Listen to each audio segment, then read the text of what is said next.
महाराष्ट्रात आरक्षणाची धग असताना हाकेंनी आता नवी मागणी केली आहे। नाभिक आणि धोबी समाजाला एससी वर्गातून आरक्षण द्या असं हाके म्हणाले। पण हाकेंच्या या मागणीला शरद पवार यांच्या राष्ट्रवादीचे आमदार राजू खरे यांनी विरोध केला। पाहूयात। बलुत्या आलुत्यामधला आमचा नाभिक बांधव असेल, आमचा धोबी बांधव असेल, बलुत्या आलुत्याला एससी मधलं आरक्षण मिळावं। एसटी वर्गात आरक्षण मिळावं यासाठी बंजारा समाजाचे मोर्चे निघतायत। असं असताना ओबीसी आंदोलनकर्ते लक्ष्मण हाकेंनी नाभिक आणि धोबी समाजावरून मोठी मागणी केली आहे। नाभिक आणि धोबी समाजाला एससी वर्गात आरक्षण द्या असं हाके म्हणाले। बलुत्या आलुत्यामधला आमचा नाभिक बांधव असेल, आमचा धोबी बांधव असेल, बलुत्या आलुत्याला एससी मधलं आरक्षण मिळावं। कारण देशभरामध्ये वेगवेगळ्या राज्यामध्ये ते एससी देतात आणि या सगळ्या गोष्टी एससी एसटी मध्ये जर कोण देणार असेल, मिळणार असतील तर आम्हाला आनंद आहे ना।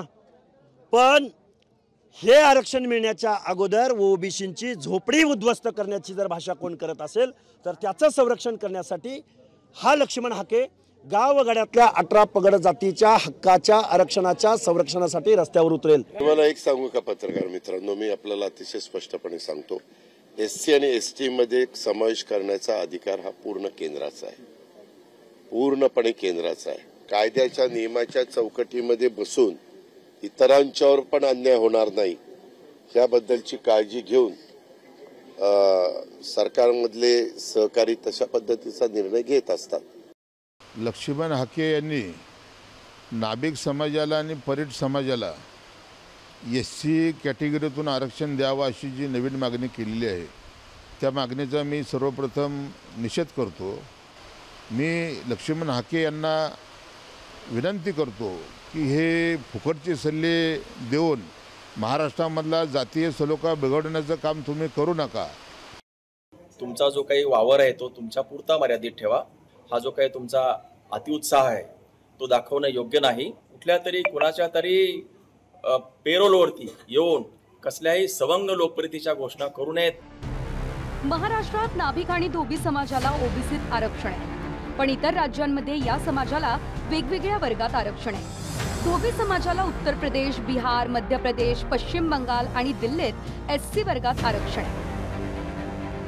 हैदराबाद गॅजेटच्या बाजूने त्या ठिकाणी निर्णय दिल्यामुळे सामाजिक, शैक्षणिक, आर्थिक आणि राजकीय मोठा संकटात त्या ठिकाणी आले की आम्ही 11 राज्यामध्ये या ठिकाणी एसटी मध्ये आहे आणि 5 केंद्र शासित राज्यामध्ये सुद्धा आम्ही एससीच्या कॅटेगरीमध्ये त्या ठिकाणी मोडतो। वेळोवेळी आंदोलन त्या ठिकाणी केली पण सरकारनं आम्हाला त्या ठिकाणी काही दाद दिली नाही। तर ओबीसी आरक्षणावरून मराठा समाजासाठी हैदराबाद गॅझेटवरून काढलेल्या जीआरवर वडेट्टीवारांनी भुजबळांना घेरलंय। 2 दिवसांआधीच भुजबळांनी मुख्यमंत्री हेच ओबीसींसाठी आशेचा किरण आहे असं म्हटलं होतं। त्यावर हा आशेचा किरण जीआर का रद्द करत नाही अशा शब्दात भुजबळांना डिवचलं। मंत्रिमंडळात सुद्धा एकमेव आशेचा किरण आहे ते देवेंद्र फडणवीस की जे आज समिती पाहिजे म्हटल्यानंतर समिती दिली, ताबडतोब सांगितलं ओबीसीचे पैसे सगळे द्या म्हटल्यानंतर द्यायला सुरुवात झाली। हेच नाही आणि सांगितलं त्यांनी की नाही खोटी सर्टिफिकेट असती तर त्याला सजा करू। तो किरण कधी प्रकाशित होईल बा? म्हणजे बोलून काय बोलायची कळी न बोलायचं भात। तर त्या किरण जे आशेचा किरण आहे तो किरण मग आमच्यावर आमचं ते काढलेला जीआर रद्द का करत नाही? तो काय त्यासाठी भुजबळ साहेब का प्रयत्न करत नाही? बाहेर का बोलताय? कुणी काही म्हटलं तरी जो अधिकार मराठा समाजाला आहे तो मराठा समाजाचा आहे, जो अधिकार मराठा कुणबीला तो मराठा कुणबीला आहे, जो ओबीसीला तो ओबीसीला आहे। की माननीय मुख्यमंत्र्यांनी जो काही शासनाने जीआर काढला तो जीआर कुठेही 1% ओबीसीचं नुकसान करणारा असणार नाही।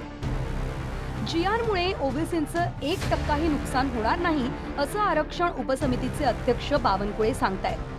पण मुख्यमंत्र्यांना आशेचा किरण भुजबळ सांगत असले तरी वेगवेगळ्या संघटनेच्या माध्यमातून तेच जीआरच्या विरोधात हायकोर्टात गेले। Bureau report, TV9 Marathi.